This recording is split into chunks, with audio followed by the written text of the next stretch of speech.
In this lecture, we want to cover the concept of elasticity. And when we talk about elasticity, it's going to relate to demand and supply. So we're going to talk about an elasticity of demand or elasticity of supply.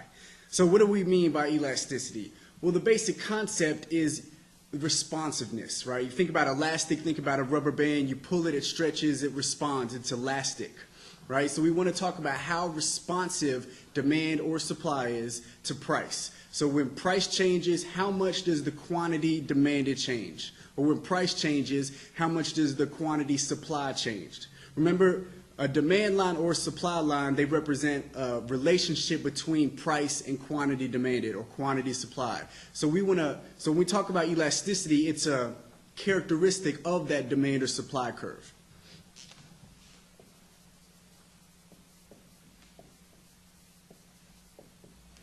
Right, so say we had a demand curve here. When we talk about elasticity, we're saying when price changes, how much does the quantity change? So it's going to be directly related to the slope of the demand or supply curve. And that's when we talk about what we call own price elasticity. So the price of this good, say this is the good for Pepsi products. When the price of Pepsi products change, how much does the quantity demanded of Pepsi products change? So we're going to start with that, and then we're going to clarify exactly what we mean by that, because we're going to introduce a couple different types of elasticity. But still, the general concept is the same. We want to see how responsive the quantity demanded is. And we're going to start off with the simplest, what we call the own price elasticity. So when the price of a good changes, how much does the quantity demanded of that good change? So real quick, I want to put up the definition. You'll probably have it in your book.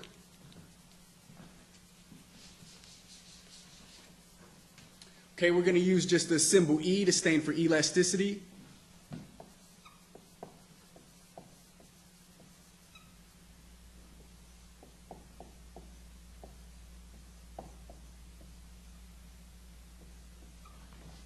Right, so what I have here is the definition of elasticity. The percentage, when you see this symbol here, it's a delta symbol. It stands for change in, right? So I don't have to say change in every time. I just put that symbol up there. So percentage change in quantity demanded divided by the percentage change in price. That's what we want to talk about. So let's look at a few quick examples to get a feel for what we're talking about. Let's say we have one good, and we're going to say it has the elasticity of -3. Now, what do we mean by that?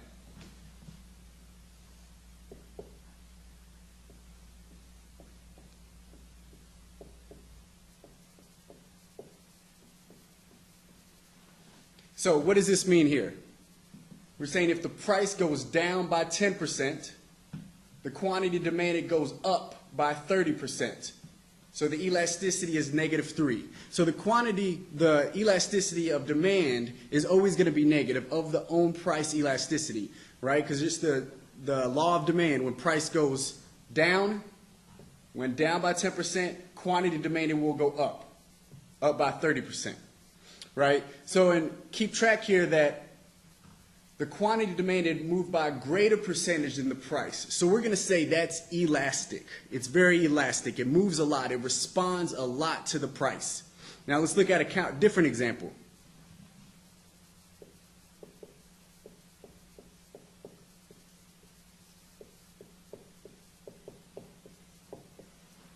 So what are we saying happened here? Well, the price went up by 5%, but the quantity demanded only went down by 1%, right? So it's going to have a elasticity of a -0.2, right? So it's not very elastic. The change in demand isn't that great compared to the change in price, right? So we have very elastic, moves more. The quantity demanded changes more than the change in price in percentage terms, and inelastic, where the percentage change in quantity demanded is less than the percentage change in price. And of course, in between them, we're going to have what we call unit elastic.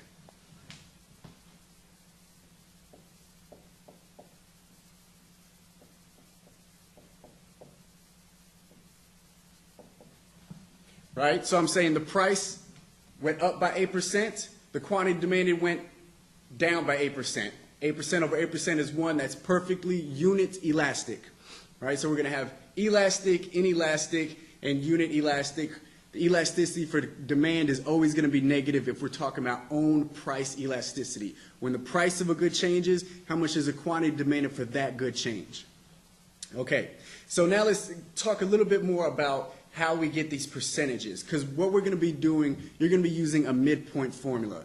And real quick, we want to look at how you measure percentage changes so you can see why we're going to use this method.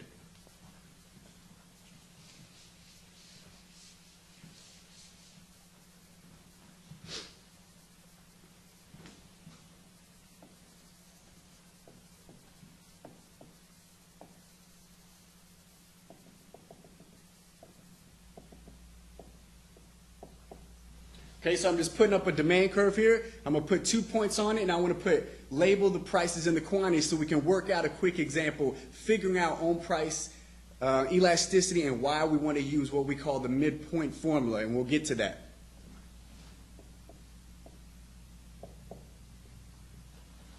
Okay, now, the issue and why we use the midpoint formula stems from an issue when you do percentage changes.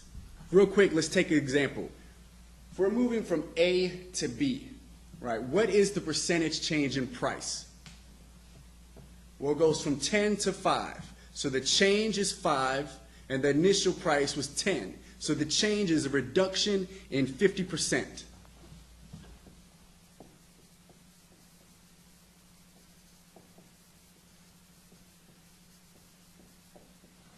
Okay, so I put that negative 50% at the bottom down here. That's the change in price. How much did the quantity change as a percentage? When it went from 10 to 20, it went up by 100%.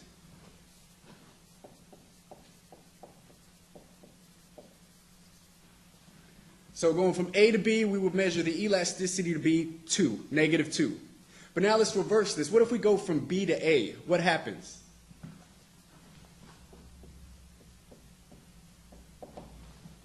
Okay, first, what happens to the price? Well, the price goes from 5 to 10. Price goes up by 100%.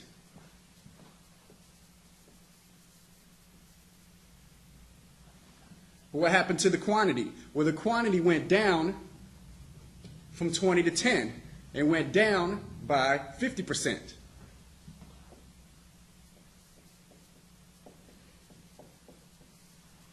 And we see if we measure it going from B to A, we get an elasticity of negative 1/2. All right, this is the problem. This is why we want to use the midpoint formula. If I give you 2 points, if you're trying to find the elasticity, I don't want you to come up with 2 different answers depending on which direction you go in. Okay, I want you to have only one answer. Okay, and the reason for this complication stems from how did I get the percentage change in price? Well, I went from A to B. I did the change as 5 divided by the initial point. So going from A to B, the initial point was 10. Going from B to A, the initial point was 5. So depending on my initial point, it changes this bottom number I use here to get the percentage change.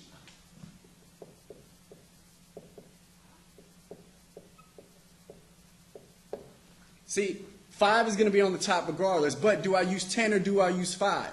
Depending on which direction I go, it's going to give me a different answer. That's why we ended up with different answers over here. Okay, so we want to get away from this problem by doing the midpoint formula. So rather than choosing one of the starting points for the denominator here when I do the percentage change, I want to use the average of the 2 points. That's why it's called the midpoint formula. For the bottom, when I'm doing the percentage changes in price or quantity, for the denominator, instead of using one or the other starting points, I want to use the midpoint. Okay, so let's do a quick example and follow this through to see what we get if we were to do this again with the midpoint formula.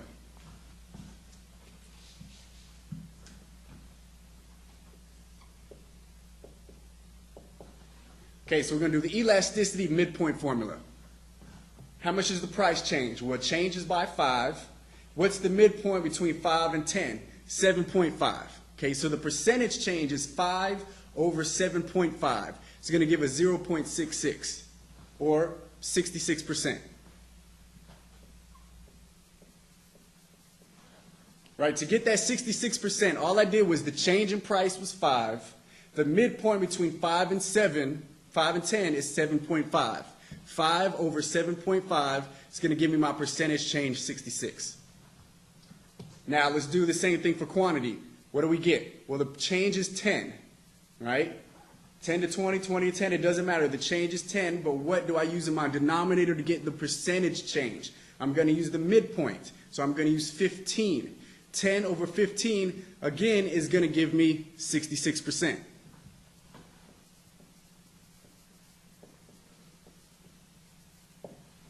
Now, of course, one of these are going to be negative because it's elasticity of demand. Elasticity of own price demand is always negative. Now, the fact that I got -1 unit elasticity, that's just because the numbers I used. If the numbers would have been slightly different, I wouldn't have gotten that answer. But use the midpoint formula, you will get an answer between the 2 points if you go from one direction or other. So so we can see it, we want to, real quick, I want to again put up the definition of own price elasticity of demand when you're using the midpoint formula.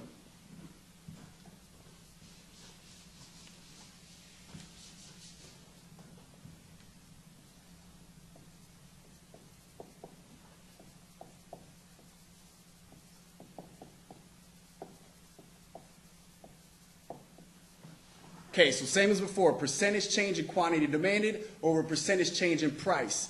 But now how do I get the percentage change in price? Or also the percentage change in quantity demanded?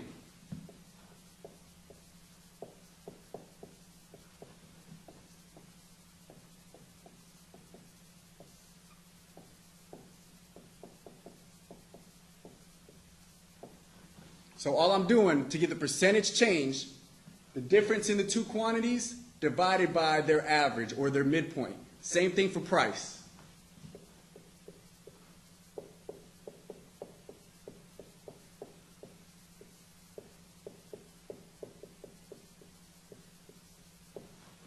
Right? Doing the same thing. I'm doing the change in price over the midpoint of the two prices, and that's going to give me the elasticity when I use the midpoint formula. Okay, so we have our definition for elasticity. Have it right here. We're going to use the midpoint formula.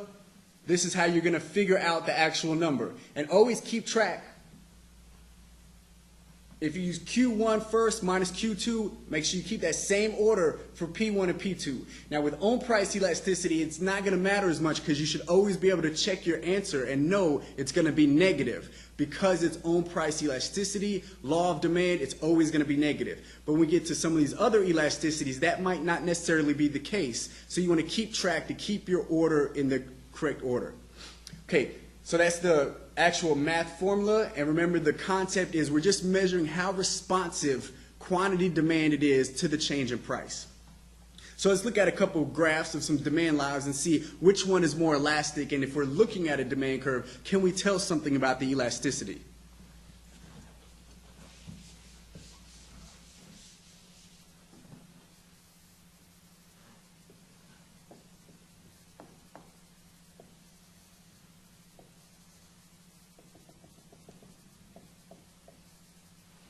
Okay, so I have two different demand curves here, right? I have demand 1 and demand 2. Now, one is a little bit flatter. They both cross this same point. One's a little bit flatter. So now we want to say which one is more elastic. Well, let's look at it. If I drop the price, which one responds more in the change in quantity? Let's say I drop the price to P1. Well, let's look at demand 1. Okay, they're both starting at the same point.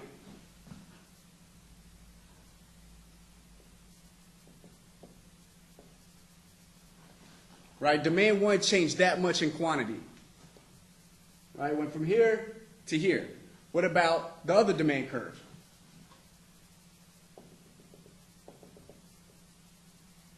Well, it changed a lot less. Right, it's steeper. Right?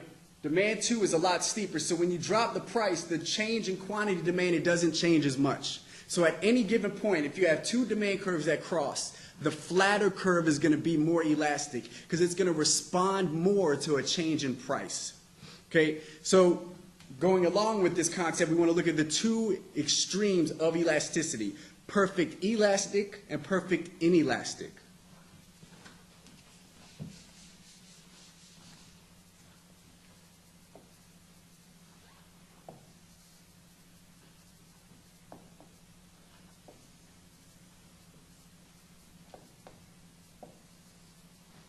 Okay, if both these are demand curves, I want you to think about it. Which one is probably perfectly elastic? What do you think I mean by that? Perfectly elastic, it responds hugely, right? Perfectly elastic. And the other one, perfectly inelastic, does not respond at all. Which one does not respond at all to a change in price? Well, look at this one.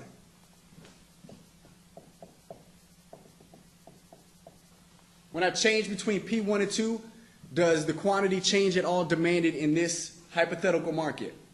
No, it doesn't. So this one we would say is perfectly inelastic.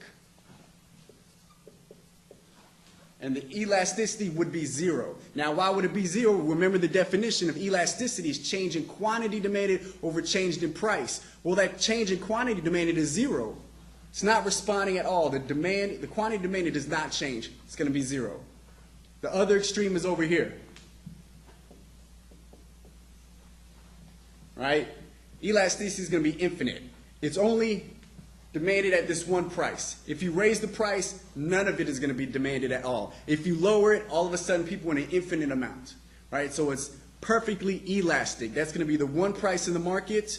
Remember, we'll talk about competitive markets. If you're in a competitive market for a single firm, right? Say I sell peanut butter in a competitive market. Well, I'm not going to be able to raise the price of my peanut butter. Everybody will just buy the competitor. So I'll be facing a perfectly elastic demand curve. At this price, there's whatever demanded I want to sell. If I try to raise the price, I won't sell any. Okay, so that's perfect elastic, perfect inelastic. And now we want to talk quickly about some determinants. What are some things that determine how elastic a good is in the market? How elastic, how responsive is the quantity demanded of a specific good in a market?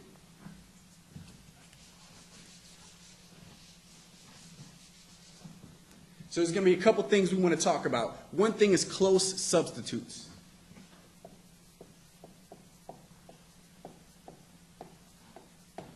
Right? Close substitutes. Why might this be?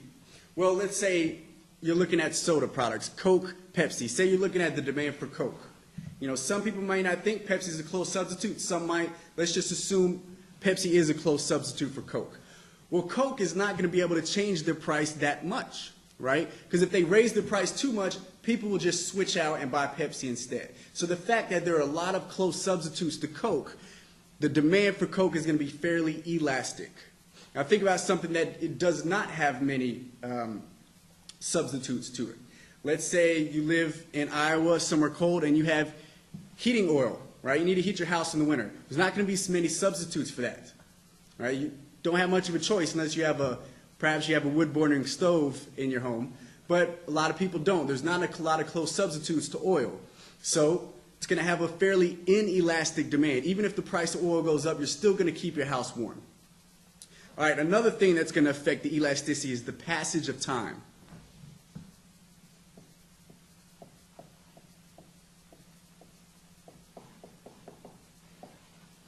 And the reason this matters is the longer time horizon you have, the more options people have to change the way they live. Say the price of oil shoots up, you're $10 a gallon. Right away, people still have to drive to work and do the things they normally do. They still go shopping. But over time, maybe they can switch to hybrid cars. Maybe they switch to electric cars. Maybe they move closer to where they work. Maybe they move to a city where they can have more easily bike to work or more easily take mass transit. Right? So over time, you're going to be able to change the way you live in order to respond better to shocks, to a price for something that may normally not be very elastic, like gas or oil. You could change the way you live, but you can't do that in a short period of time. It takes a long period of time. So the passage of time is going to be important. Another thing is whether the good is a luxury or a necessity.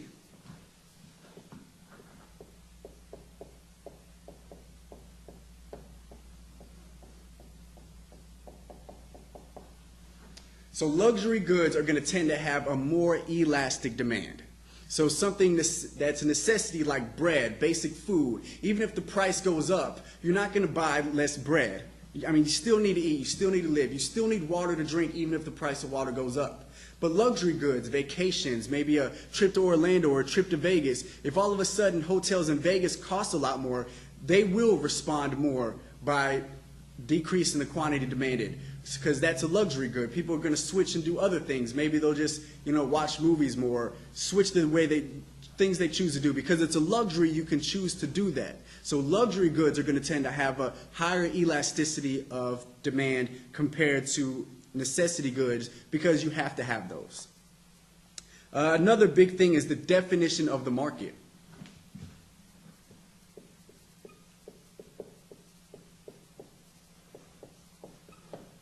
And what we mean by definition of market is whether it's widely defined or narrowly defined. So if we're talking about cereal, okay, say you pick out a certain cereal, Fruit Loops, right, and General Mills Fruit Loops at that. It's a very narrow market. We're talking about that one single product. That product is going to tend to have a high elasticity of demand. Whereas if I talk about all cereals in general, they're going to have a less elasticity of demand. If I go to all foods in general, it's going to be even lower. As I broaden the market, I'm going to lower the elasticity of demand. And the reason for that is going to be closely related to close substitutes. They almost go together, and perhaps you should not separate them two, but it's good to think about that, right? The reason that the single Fruit Loops had a high elasticity of demand is because there's a lot of other Fruit Loops, a lot of other cereals. But once I expand the market to all cereal, there's less substitutes. Well, then you do eggs or bacon or pancakes. Once I go to all food, there's almost no there is no substitutes. So the elasticity keeps dropping. So the more narrow the market, the more elastic the demand will be to price. And the last one that's going to affect how elastic a good is the share of the good in someone's budget.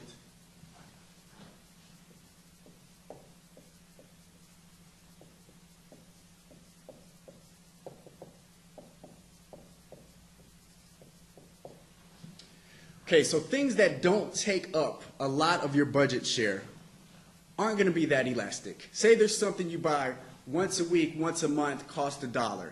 Even if that goes up to $2, you're probably still going to buy that. Maybe, for example, salt, right? You buy a shaker of salt maybe once every couple months. Maybe it's 30 cents now. Even if it goes up to $1, you're probably still going to buy that salt. Now, take something that has a bigger share of your goods. Housing, cars, big vacation trips, high electric items like laptops, big screen TVs, things that take up a lot of money. They cost a lot, take a big share of your budget. If those prices go up, it's more likely that people are going to cut back and spend less money on them and be less likely to buy them because they take up so much of your money. Okay? So a change in something that takes half your budget, if that price goes up a lot, well, you're going to have to respond to that because it takes such a big share of your budget. Something that takes a very small share of your budget, even if it goes up, it's not going to affect you that much. So the share of the good in your budget is going to be a big determinant of how elastic a good is. Okay, so we talked about it a bit, talked about some things that affect elasticity. Now we want to use this one example to look at how elasticity plays into revenue. Okay, if you're a firm selling a good, you face a demand curve. So we want to look at how focusing and analyzing the elasticity, how you can use that to determine how your revenue will change if you raise or lower the price of that good you're selling. Okay?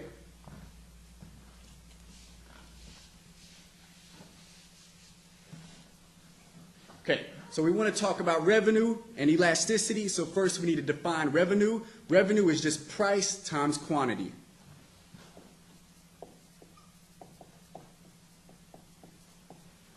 Right, it's just how many you sell times how much you sell each product for. So the question is, will lowering the price raise or reduce your revenue? Well, I'm going to put two examples up, one a very inelastic demand curve and one a very elastic demand curve, and we want to look at this.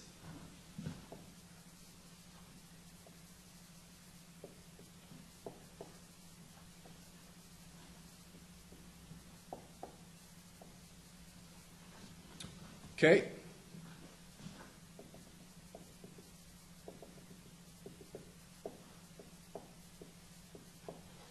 Okay, in both, I'm going to put two prices, $3 and $2 in both markets.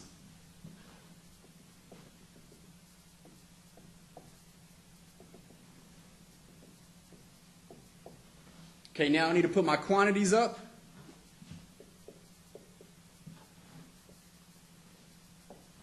Not exactly to scale, but that's not going to be a big deal. What we want to focus on is the numbers, and as long as it's somewhat to scale, we'll be able to get the image in our head of why what we're about to discuss makes sense. Okay, so which one is the inelastic? Which one is more inelastic? Well, the steeper one is going to tend to be more inelastic at any point.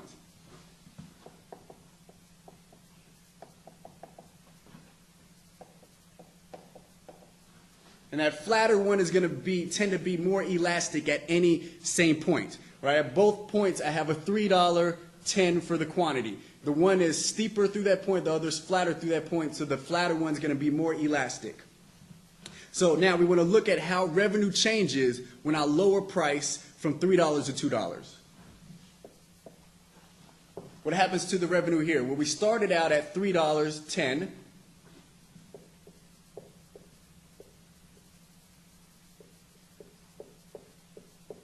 So we started out with $30. Now we lower the price to $2, and we're selling $12. Now we're getting $24. All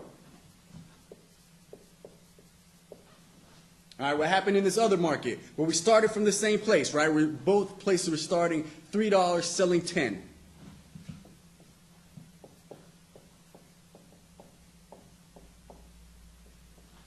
But what did I end up with now when I lowered it to $2?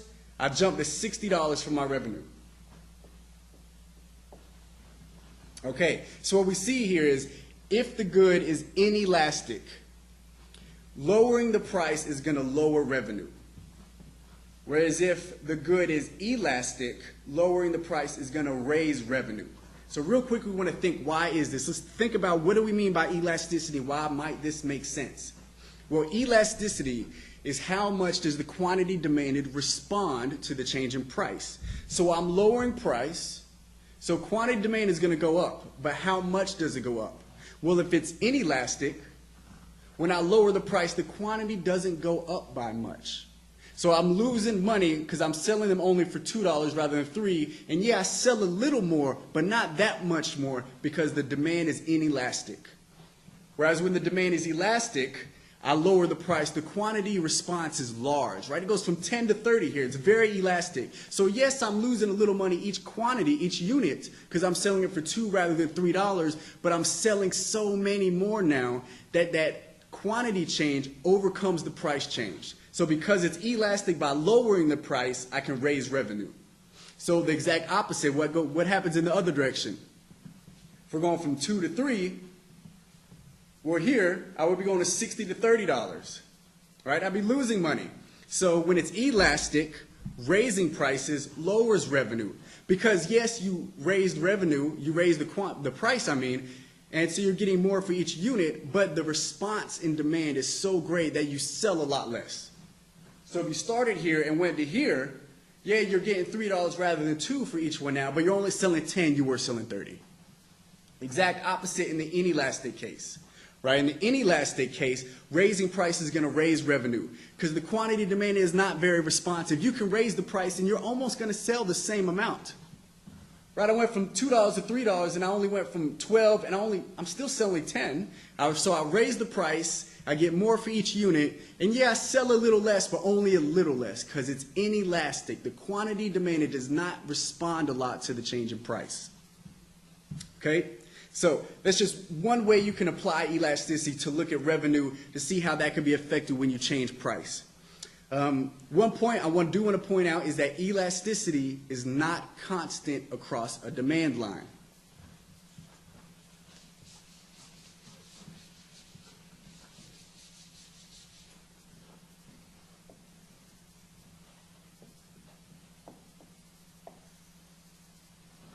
Okay, what I want to point out is that the elasticity is not the same at every point on this demand line. At every point, it's going to be different. All right, let's put up a few numbers real quick and use our midpoint formula just so we can sort of see this. You can look at it some more in your book and maybe think about it a little more and draw a line yourself and do some calculations to show this and prove it to yourself. But real quick, I want to put a few numbers up.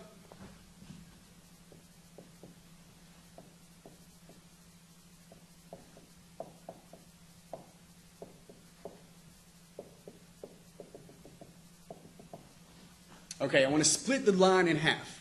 And what we're going to see is half of the line is going to be elastic, meaning the elasticity of demand is going to be greater than -1, or technically less than -1, but in absolute values is going to be bigger. It's going to be -2 or 3 or -4 or -5. Whereas the other half, the lower half, is going to be inelastic. So it's going to have elasticity of demand, of own price demand, of less than -1, like -1/2, -1/3, -1/5. All right, so let's real quick look at the elasticity at the top half of the curve. Okay, how do we get this? Well, first let's look at the change in price. We're going to use the midpoint formula. Say I go from 20 to 10. Change is by 10. The midpoint is 15. 10 over 15 is going to be 0.66. All right, what about the change in quantity demanded? Well, I'm from 0 to 5. 5 over the midpoint is 2.5, is going to give us 2. 5 over 2.5 is going to give us 2. All right, what's that going to give us? Well, that's going to give us -3. Okay, so like I said, that's elastic, right? It's very responsive. The percentage change in quantity demanded moves more than the percentage change in price, -3. Demand moves more than the price. It's elastic. Now let's look at the bottom half. All right, let's look at the percentage change in price. We're going to go from 5 to 10. Change is going to be 5, right? The midpoint is going to be what? 7.5.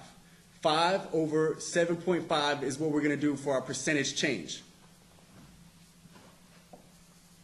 Now, 5 over 7.5, what's that going to give us? That's going to give us 1.5. All right, now we want to, oh, sorry, I got that a little backwards, didn't I there? If you were paying attention, you would have caught that we want to do price on the bottom. Okay, price on the bottom, going from 10 to 0, change in 10 over the midpoint is 5, it's going to be 2 on the bottom. Okay? And again, like I said, we're going to go from 5 to 10. Change is going to be 10. Change is going to be 5. We're going to put that over. 7.5 is going to be 0.66. Okay, what's that going to give us? -1/3. Okay, so we see that is inelastic. All right, so half the curve is going to be inelastic, half the curve is going to be elastic. At the middle point, you're going to have a point in every straight line demand curve where you have a unit elastic for the measurement of the elasticity. Okay, so everything we've done so far has been to talk solely about own price elasticity. All we've been discussing is when the change in the price of Coke changes, how much is the change in quantity demanded in Coke change? If the price of Raisin Brands changed, how much does the quantity demand in Raisin Brands change? So that's the own price elasticity. So we can also talk about other elasticities. For example, what we call cross price elasticity.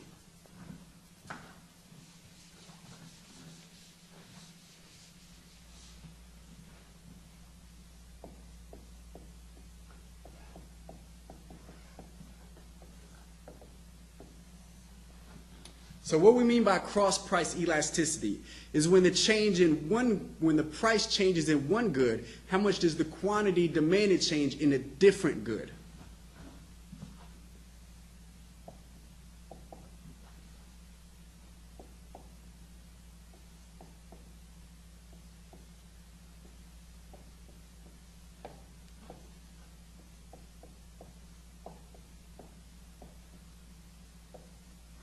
Okay, so when the price of good 2 changes, how much is the quantity demanded of good 1 change?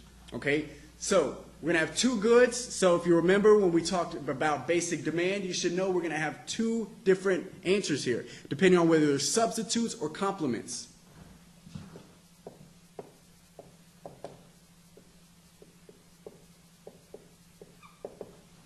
They're going to be different. All right, substitutes are going to have a positive elasticity of cross-price elasticity of demand.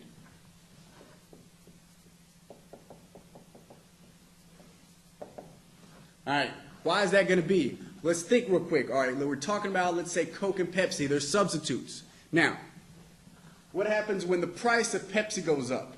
Well, you buy less Pepsi, more Coke instead, so the quantity demanded Coke is going to go up. This went up, positive over positive, it's going to give us a positive, right? So if they're substitutes, they're going to have a positive cross-price elasticity of demand. If they're complements, it's going to be the opposite.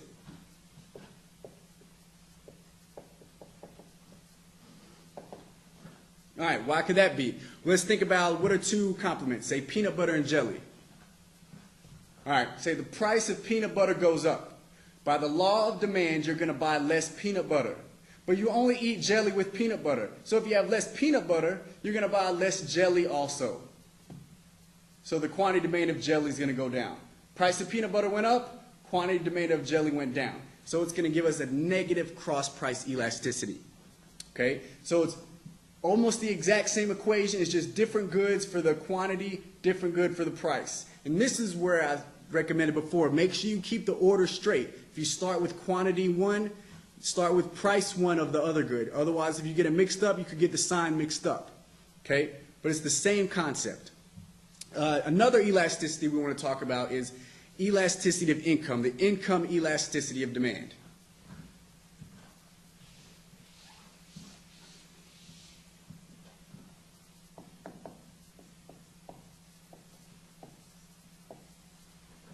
So what we mean here is when income goes up, how much does the quantity demanded change? Right? So again, it's almost going to be the exact same equation, just a little bit different going on.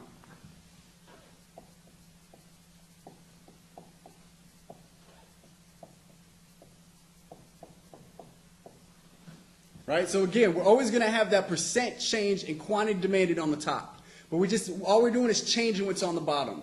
Initially, we started with the price of that good on the bottom. When we talked about cross-price elasticity, we put the price of a different good on the bottom. Now that we're talking about income elasticity, we're putting percentage change in income at the bottom. So what we're asking is, when income goes up, how much does quantity demanded go up of a specific good? And again, before, if you remember when we talked about income and demand, we had these two different goods. Remember, we had inferior good and we had normal goods. Right? So it's going to come back here again, okay?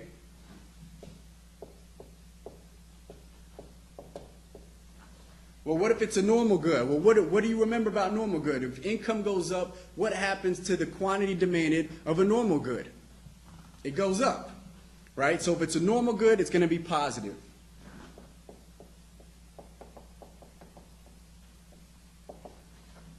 Right? Normal good, dinners at Applebee's. Right? If incomes go up in your town, people are probably going to go to Applebee's more often. It's a normal good. Income goes up. Quantity demanded goes up. All right, now if it's inferior good, the elasticity, the income elasticity of demand is going to be negative.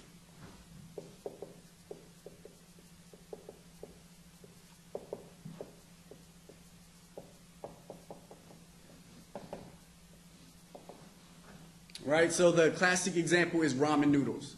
Right, if incomes go up, if all of a sudden all the people at your college, win $10,000 or they get a rebate on their tuition for some reason, they're probably going to buy less ramen noodles.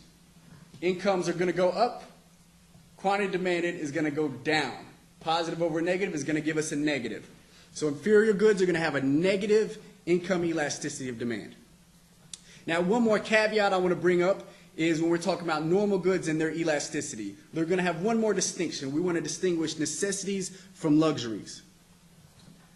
So necessities are normal goods, and they're going to have a positive elasticity, but they're going to have an elasticity of less than 1. Say it's going to be 0.5. right? And because it's a necessity like bread, yes, your income goes up. Maybe you'll buy a little more, but you're not buying a lot more. You're not, just because you get a raise, you're not all of a sudden eating twice as many sandwiches. Okay, so it's going to be positive, but it's going to be fairly small. It's going to be less than 1. All right, but luxuries are going to have income elasticity. They are going to be positive, but they're going to be greater than 1. Right? Because as you get richer and richer, luxuries, all of a sudden, where you're barely buying any, then you're going to really buy a lot more.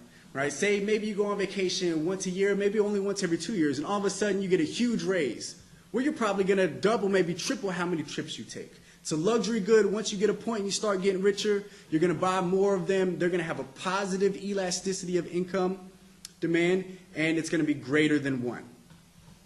Okay? So those are the different elasticities of demand: own price, cross price, and income. All right? So briefly, we do want to talk about the elasticity of supply. There's not going to be as much to say there just because of what goes on in supply and how it's different than what goes on in demand.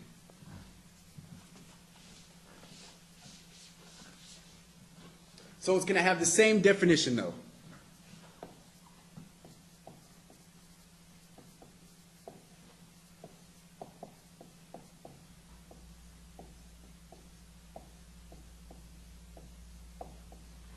Right? It's going to be percentage change in quantity supplied over percentage change in the price. It's going to be the same thing. The difference here is the difference between supply and demand. So demand, there's a lot of consumers out here. Right? Everybody buys different products. When your income goes up or the price changes, all these different people respond. And if one day you wake up and Starbucks tripled their price, everybody's just not going to go there. They can make their decisions very fast. You have the money in your pocket, you decide to spend it almost every instance of your day. But if you're a supplier, it's not very easily in 1 hour's time or 1 day's time to all of a sudden double how much you can sell. So even if the price were to shoot up for coffee, Starbucks can't all of a sudden triple how much they sell, right? They have long-term contracts, to grow beans. They have to harvest them. They have to brew it. They have to, manufacture, package. They have to send it out. There's a lot that goes on when it comes to production. It's not that easy just to overnight double or triple how much you can produce. So it's more going to revolve around the technology, the way the plant is set up, and the time horizon also. So we're not going to talk that much about elasticity of supply as we did with demand, just because there's not as much to say. That's pretty much going to be it. I mean, it's going to have the same equation, but it's not going to have all these caveats like we did with